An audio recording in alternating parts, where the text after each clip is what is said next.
আজকের রেসিপি হচ্ছে লোটে মাছ ভাপা। লোটে মাছ করার জন্য লোটে মাছটা কেটে ধুয়ে পরিষ্কার করা হলো। তারপর ওর উপরে টমেটো, ধনেপাতা, কাঁচা লঙ্কা চেরা দেওয়া হলো। আদা রসুন এবং গোলমরিচ বাটা দেওয়া হলো এবং গুঁড়ো মশলা দেওয়া হলো, জিরের গুঁড়ো, ধনের গুঁড়ো এবং শুকনো লঙ্কার গুঁড়ো, হলুদ এবং একটু রঙের জন্য কাশ্মীরি লঙ্কা দেওয়া হলো। কাশ্মীরি লঙ্কা দেওয়ার পর এর মধ্যে স্বাদ মতন চিনি, নুন দেওয়া হলে তারপরে ওই যে মশলাটা যে বেটে রেখেছিলাম সেইটা একটু জল দিয়ে গুললে একটু ভাল লাগে, সেটা দেওয়া হলো। আর গোলমরিচটা তো অপশনাল দিয়েছিলাম আমি।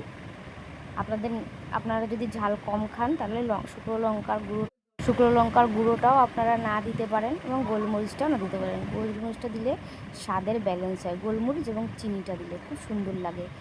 এবং ওই মশলা ধোয়া বাটিটার জলটা আমি দিয়ে দিয়েছিলাম। তারপরে যার যেরকম ঝোল পছন্দ সে একটু ঝোল দেবেন এবং কাঁচা পেঁয়াজটাও পরে দিয়ে দিয়েছিলাম এবং কাঁচা সর্ষের তেল দিয়েছিলাম। সর্ষের তেলটা দিলে সব রকম ভাপাই খুব টেস্ট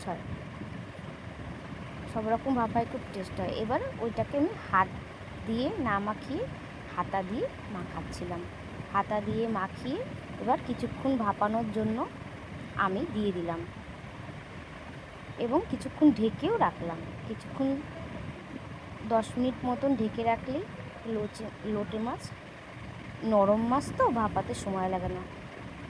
কিছুক্ষণ ঢেকে রাখলেই লোটে মাছ ভাপা একদম রেডি। এবং গরম মশলাও দিয়েছিলাম, সেটা বলতে ভুলে গেছিলাম। আপনারা একবার দেখবেন খেয়ে রেসিপিটা কেমন লাগলো। বন্ধুরা, টাটা।